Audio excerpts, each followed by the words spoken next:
مرحبا يا حلوين، كيفكم؟ شو اخباركم؟ رجعت لكم اليوم فيديو جديد. فيديو اليوم مميز عن كل فيديوهاتي. ليش؟ لانه ست الكل امي اجت علي. تمام. فحبيت اعملها اكلة محاشي، بس هاي طريقة المحاشي على طريقة امي. رح نعمل كوسة. طبعا امي بتحط معاها باذنجان اسود صغير. تمام. بس الاكلة هاي بتختلف عن الاكلات التقليدية اللي احنا بنعرفها يعني. لانه هاي الاكلة شو بتحتاج لبن الجميد وعصير البندورة الفريش. تمام. هسه شو راح اعمل؟ اول اشي انا هون جايبة 3 كيلو كوسة. تمام. حفرتهم، كان فيهم هون شغلات شلتها، نظفتهم وظبطتهم، خليت هدول حتى اسكر فيهم باب الكوساية. تمام. طبعا 3 كيلو كوسة نقعت إلهم نص كيلو رز، وتقريبا 300 جرام لحمة مفرومة عجل. تمام. خلينا نشوف مكونات الحشوة، خليكم معي. اول اشي شو بنزل الرز. بسم الله.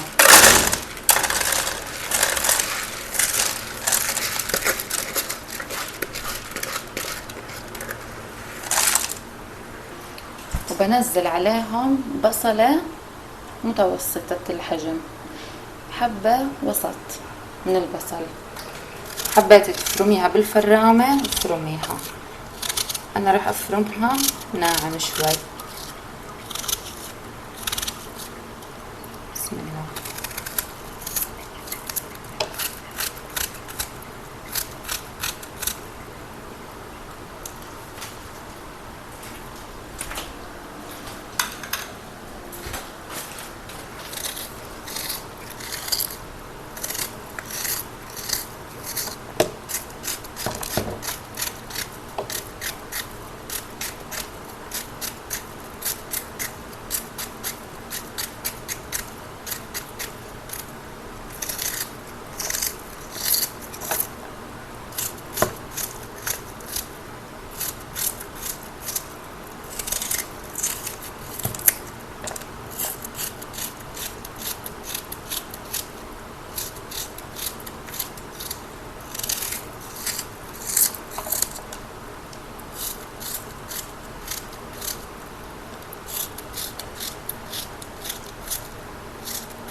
هسه بنزل اللحمة.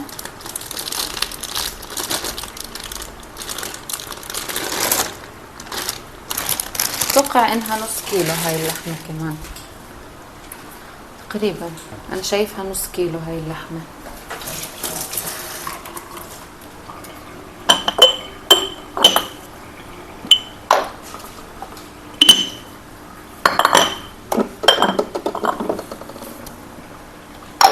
بالنسبة للبهارات رح نحتاج فلفل اسمر، فلفل اسود. بسم الله الرحمن الرحيم.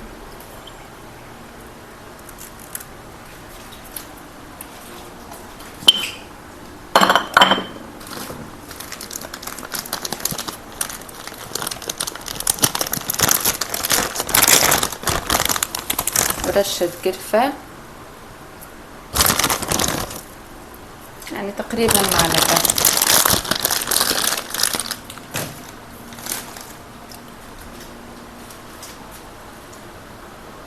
ورشة ملح،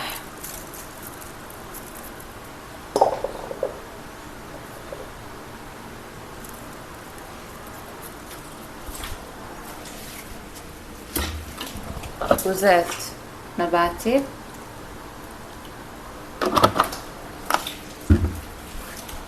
حتى تكون حبة الرز مفلفلة فيه. بسم الله.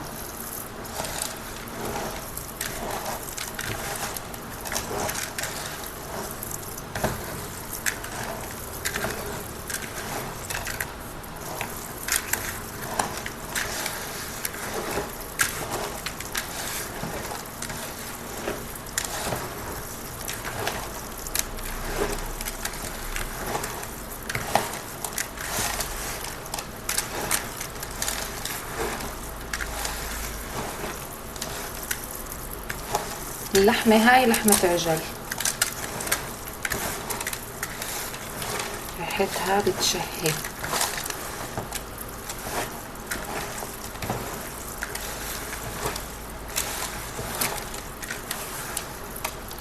أنا حبيت أعمل طريقة أمي لأنه من وإحنا صغار كانت تعملنا الكوسة المحشي بهاي الطريقة، دائما كوسة وباذنجان أسود صغير. دائما لما تعملنا المحشي كانت تعملنا إياه بهاي الطريقة، فاشتهيت أعمله واسترجع الذكريات مع بعض أنا والماما.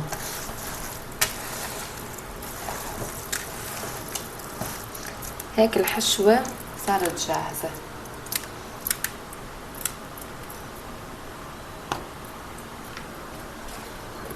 هسا خليني أعمل معاكم واحدة. بسم الله.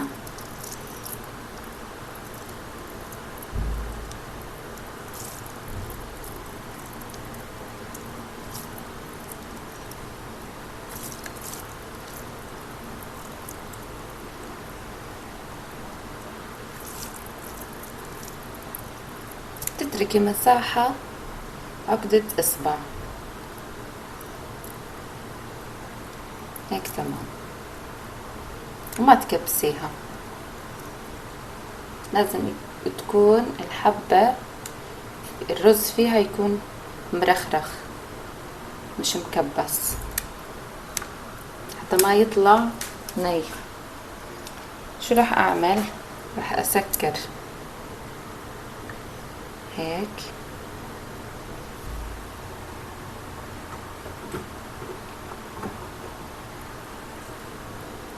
انه هاي بابها كتير وسيع، فبحاول اسكرها هيك حتى الرز ما يطلع لبرا. حكمل كل الكمية وارجع لكم. هسا هون يا بنات انا خلصت الكمية كلها. هسا شو راح اعمل؟ راح اضيف عليهم الصلصة بندورة فريش، وراح اتركهم ليستووا على الاخر. بعدها بضيف عليهم الجميد. خليكم معي. هسا بضيف صلصة البندورة الفريش. بسم الله. وبتركهم ليستووا على الاخر، وبعدها بضيف الجميد. خليكم معي. هون الكوسة جهزت. هسا هون خلطت الجميد وحطيته بطنجرة، راح احركه لغاية ما يغلي. بعدها راح اضيفه على الكوسة. طبعا هون بعمل قهوة لست الحبايب. هسا هون ضفت حبة ماجي. تمام، شايفين؟ هظبط ملحها كمان. هون الاكل جاهز، بس انا موطي تحته حتى بس اخلص اللبن اسكبه على الكوسة. خليكم معي. هسه هيك بعد ما اللبن الجميد غلي راح اضيفه على الكوسة والبندورة. بسم الله ما شاء الله. هسه شو بنعمل؟ بنهز الطنجرة بنهزها حتى اللي تحت يتحرك ويختلطوا مع بعض، لأنه ما بينفع تحركي الكوسة. تمام، تحركيها هز الطنجرة. خليكم معي. شايفين هزيتها، هسا بتاخد غلوتين وخلص بتكون الأكلة جاهزة وبألف هنا وعافية.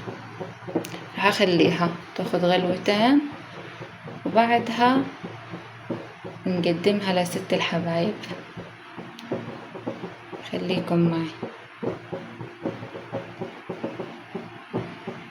طبعا هون يا بنات أنا شلتها من المرق، يعني بشيل فيها لأنه ما بصير تضل بعد ما تستوي بدك تتركيها شوي لوقت الأكل.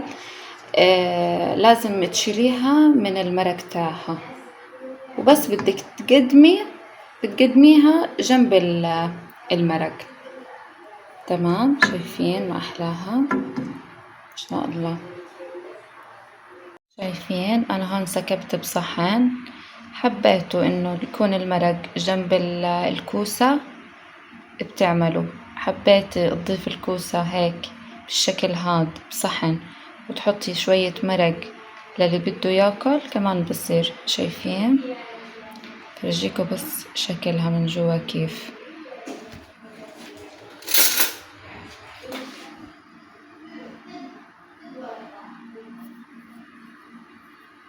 بسم الله. شايفين؟ من الرز فلفل شهي طبعا، ريحتها ما أحكي لكم على ريحتها، بتشهي. جربوها على طريقتي وراح تعجبكم أكيد. لا تنسوا تشتركوا بالقناة، تحطوا لي لايك كومنت حلو، واستنوا الفيديوهات الجاية، راح يكون في مفاجآت كثيرة. سلام.